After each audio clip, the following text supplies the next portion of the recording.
depend upon nature of solute in the solution,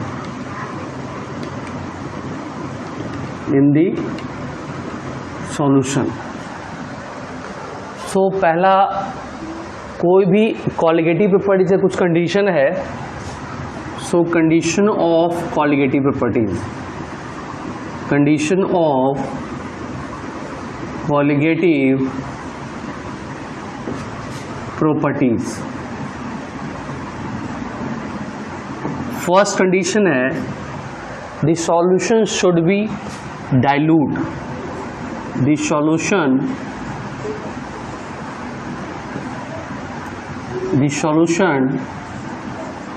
should be dilute। dilute का meaning क्या होता है? solute, the amount of solute will be very less with respect to the solvent। second condition क्या है? solute should be non volatile, should be non volatile. ठीक है, तो colligative properties के बाद कितने टाइप ऑफ कॉलिगेटिव प्रॉपर्टीज होते हैं? So type of colligative properties,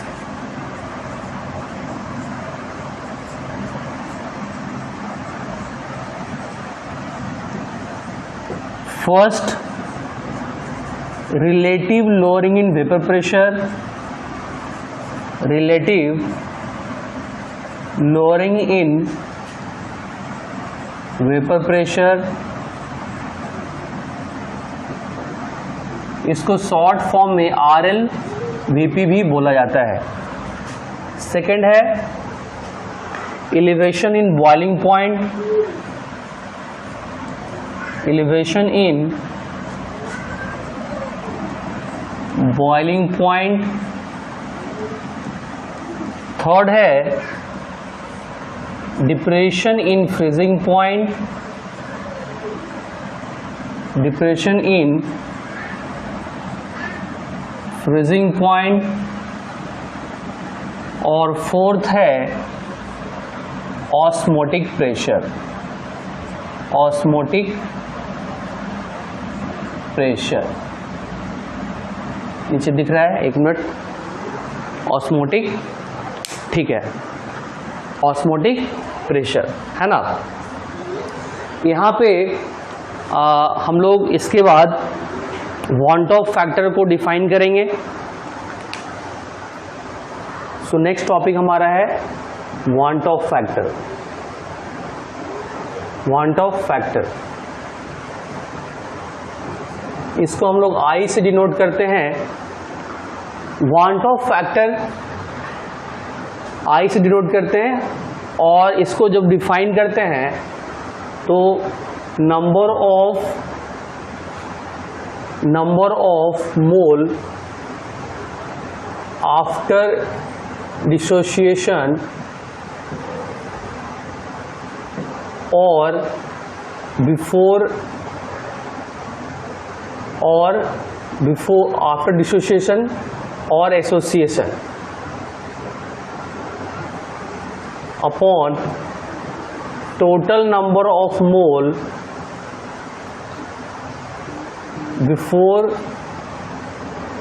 association और डिसोसिएशन, बिफोर एसोसिएशन और डिसोसिएशन, डिसोसिएशन और एसोसिएशन या एसोसिएशन और डिसोसिएशन, ठीक है ना। तो इसको हम लोग एग्जाम्पल से देखेंगे।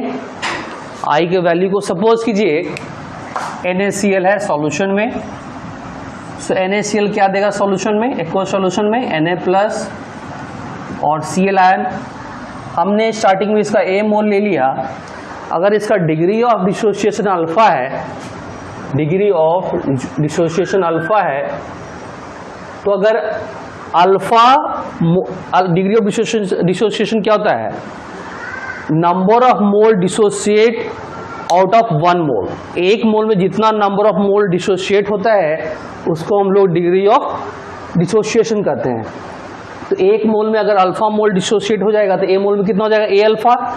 तो अगर ए अल्फा डिसोसिएट हो गया तो कितना बच जाएगा, ए माइनस अल्फा, और ये बन जाएगा ए अल्फा, और ये भी हो जाएगा a alpha. So total mole after dissociation क्या हो जाएगा, a minus A alpha plus A alpha plus A alpha, तो ये हो गया ए प्लस ए अल्फा हो गया, ठीक है ना। सो आई का वैल्यू क्या हो जाएगा, i will be, so i will B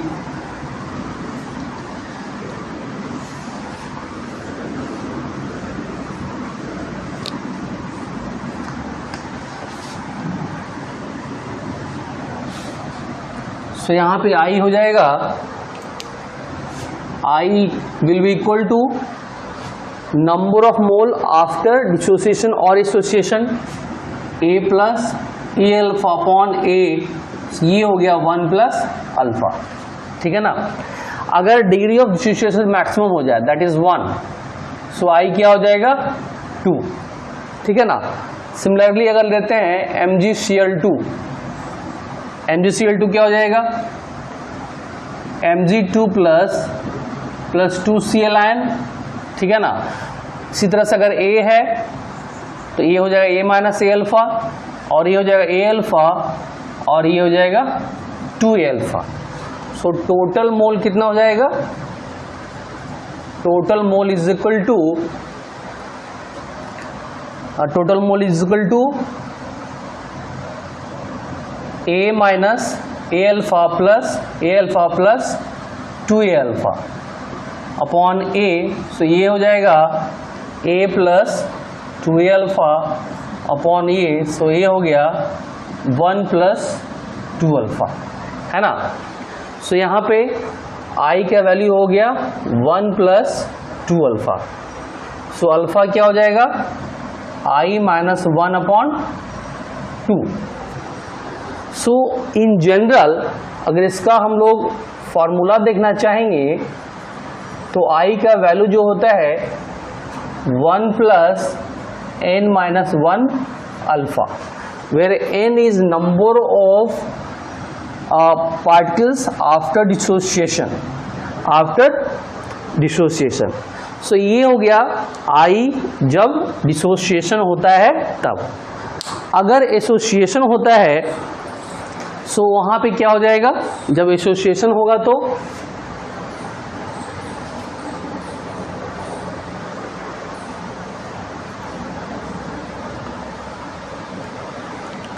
जब एसोसिएशन होगा सो यहां पे इन एसोसिएशन केस कैसा हमारा है, एसोसिएशन का केस है। सपोज कीजिए 2A मोल कन्वर्ट हो गया 1 मोल में, है ना। सो अगर इनिशियली A मोल इसका है और अगर ये अल्फा डिसोशिएट होता है तो इसका डिसोशिएशन कितना होगा, A अल्फा बनता कितना है, इसका आधा। सो अगर A अल्फा टूटेगा तो कितना बन जाएगा, A अल्फा बाई 2, ये हो जाएगा A अल्फा बाई 2, ठीक है ना। सो टोटल मोल कितना हो जाएगा, total mole is equal to A minus A alpha plus A alpha by 2 upon, हाँ सो ये हो जाएगा A into 1 minus alpha by 2, है ना। सो I क्या हो जाएगा, I is equal to A into 1 minus alpha by 2 upon A, that is equal to 1 minus alpha by 2, ठीक है ना। सो सिमिलरली अगर इसके लिए हम फॉर्मूला लिखना चाहेंगे तो I इज इक्वल टू लिखेंगे 1 plus 1 upon n minus 1 into alpha, है ना। सो यहाँ पे अल्फा क्या हो जाएगा, so alpha is equal to I minus 1 upon n minus 1। इसी तरह से यहाँ भी अल्फा क्या हो जाएगा, I minus 1 upon n minus 1।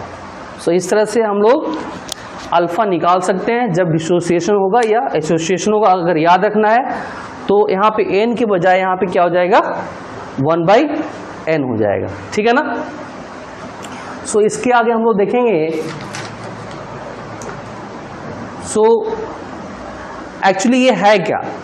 सो आई को हम लोग ऐसे भी डिफाइन कर सकते हैं,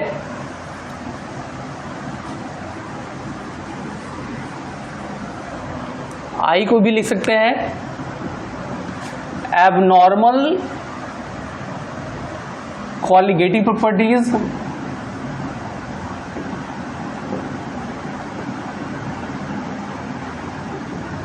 upon normal colligative properties, normal colligative properties, normal colligative properties, या in terms of molar mass के में लिखना चाहेंगे तो इसको लिखेंगे normal molar mass upon abnormal molar mass, abnormal molar mass, है ना। बिकॉज आई जो होता है inversely proportional to molar mass होता है, inversely proportional to molar mass, ठीक है ना। सो एबनॉर्मल क्या हो जाएगा और नॉर्मल क्या होगा, तो हम लोग जानते हैं सपोज कि CH3COOH है, एसिटिक एसिड है, इसका डायमेराइजेशन होता है। सो इसका जो नॉर्मल मोलर मास क्या है 60 है, तो डायमेराइजेशन होगा तो when I equal to 1 then molar mass कितना होगा 60, मोलर मास कितना होगा 60। लेकिन जब I नॉट इक्वल टू 1 होगा दैट मीन्स यहाँ पे डायमेराइजेशन होगा तो this molar mass not equal to 60, so this is called abnormal molar mass, है ना। तो हम लोग जब वांट ऑफ फैक्टर एक बार जान गए तो हमने जो रॉल्स लॉ देखा था वहाँ पे उसको हम लोग यहाँ पे उसमें कुछ करेक्शन करेंगे जब हमारा वांट ऑफ फैक्टर 1 नहीं होगा तो, है ना। सो पहले क्या था, इन नॉर्मल कंडीशन हमने देखा था P0A minus PA upon P0A, this is equal to NB upon NA। लेकिन जब वांट ऑफ फैक्टर ये कब होगा, जब I इक्वल टू 1 होगा। जब I नॉट इक्वल टू 1 होगा तो ये यहाँ पे एक I से मल्टीप्लिकेशन होगा, so this is P0A minus PA upon P0A, this is equal to I into NB upon NA। ये है कब, जब I नॉट इक्वल टू 1 है तो। सो इसको हम लोग कुछ करेक्शन करेंगे, है ना। तो जब हमारा I नॉट इक्वल टू 1 होगा तो यहाँ पे हम लोग राइट साइड में I say that means want of factor से हम लोग क्या करेंगे, मल्टीप्लिकेशन करेंगे, है ना।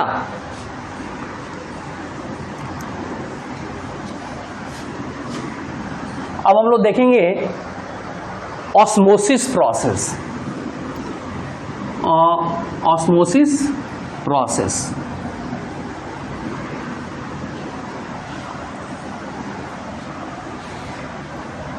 ऑस्मोसिस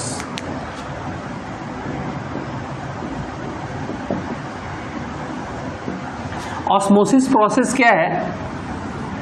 सो ऑस्मोसिस प्रोसेस में एक कंडीशन होता है कि it only happens through semi permeable membrane.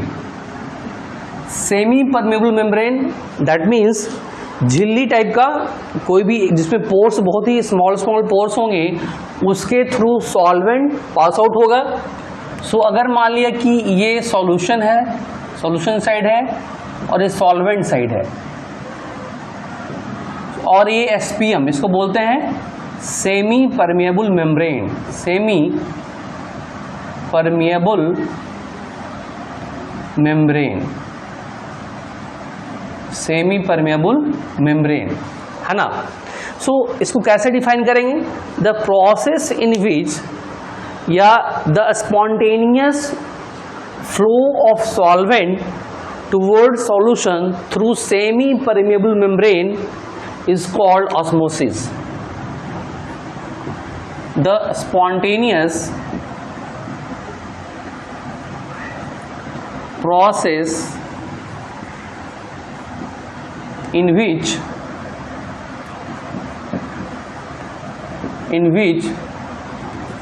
solvent will move towards solution side through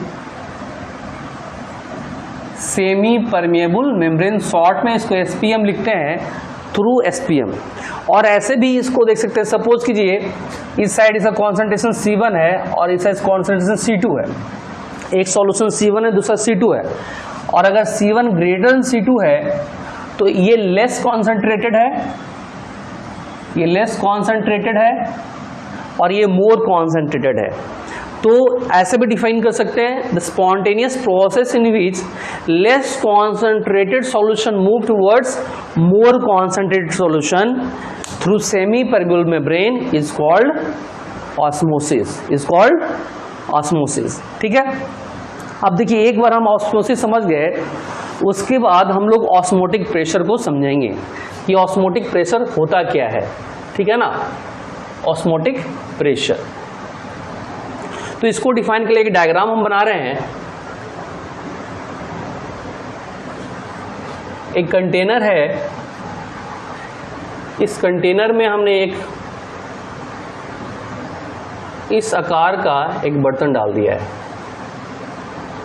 ये एसपीएम है ना, इसके through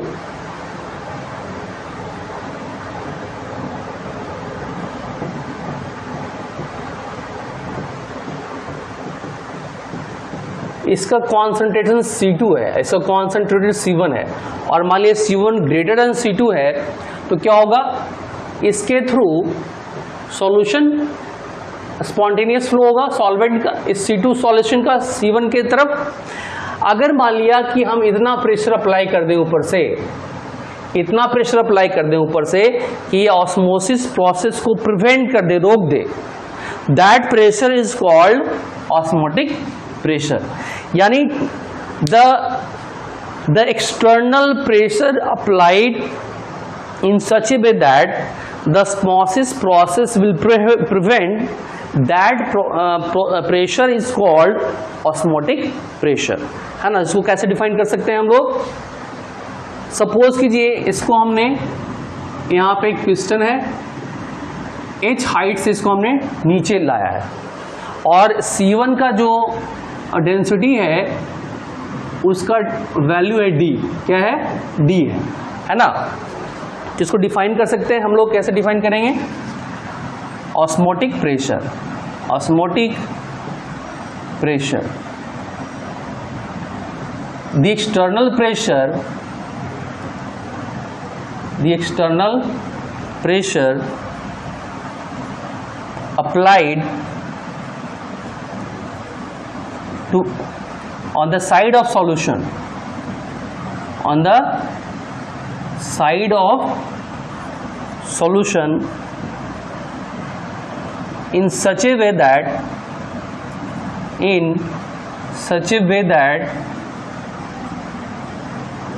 the osmosis process will stop, है ना। The external pressure applied on the side of solution in such a way that the osmosis process will stop. So इस pressure को हम लोग बोलते हैं ऑस्मोटिक प्रेशर। अब देखिए ऑस्मोटिक प्रेशर को पाई से डिनोट किया जाता है, और इसका वैल्यू होता है D गुने H गुने G, D गुने H गुने G। H है जितना हाइट से इसको हमने नीचे पुश किया है ना। तो इस केस में ऑस्मोटिक प्रेशर D गुने H गुने G होता है, ठीक है ना। अब अगर मान लिया कि इसका एक और फॉर्मूला वांट ऑफ फार्मूला होता है। वांट ऑफ फार्मूला क्या होता है ऑस्मोटिक प्रेशर्स का? Want of formula, want of formula वो क्या होता है? Pi equal to C R T, pi equal to C R T, where C is concentration of solution, T is temperature of solution and R is constant, है ना। सो जो value gas constant का यहाँ पे वहाँ पे लेते हैं वही वैल्यू हम लोग यहाँ पे लेते हैं, ठीक है ना। सो अगर मान लिया कि कोई इस तरह से यहाँ पे SPM है और ये सॉल्यूशन साइड है और ये सॉल्वेंट साइड है, तो यहाँ पे जो एक्सटर्नल प्रेशर हम लोग ऑस्मोटिक प्रेशर इस साइड अप्लाई करेंगे तो इसका वैल्यू क्या हो जाएगा? CRT, है ना। अब इस पे हम लोग क्वेश्चन देख लेते हैं। करा है क्वेश्चन क्या है? Osmotic pressure of osmotic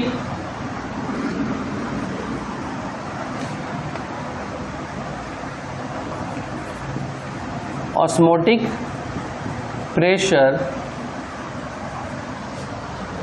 of 3.725% weight by volume, weight by volume solution, volume solution of KCl at 27 degrees Celsius is 21.6 atm. Then find then calculate degree of dissociation, that means alpha हमें calculate करना है। सो यहाँ पे weight by, इसका मतलब क्या है? इसका मतलब ये है 100 ml solution have 3.725 gram solute.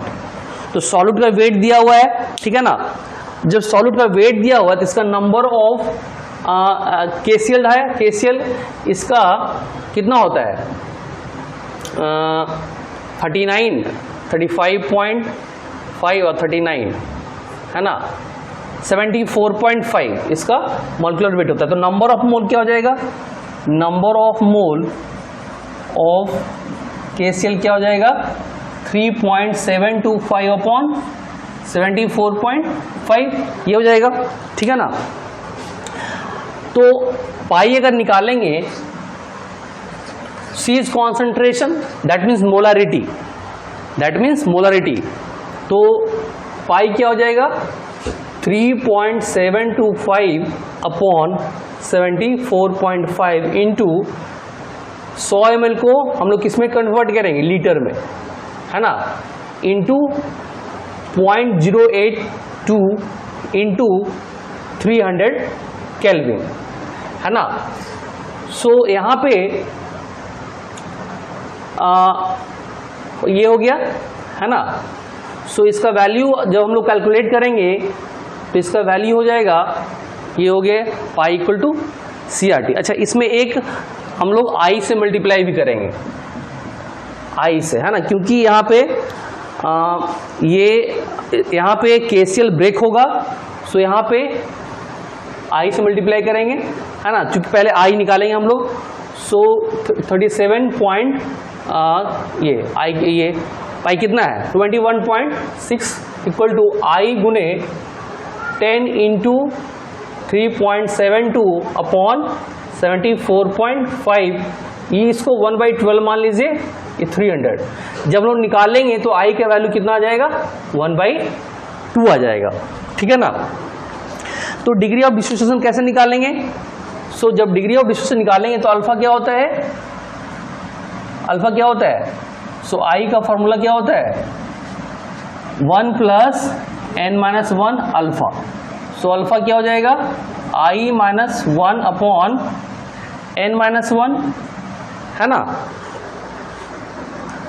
सो यहाँ पे आई का वैल्यू क्या आता है,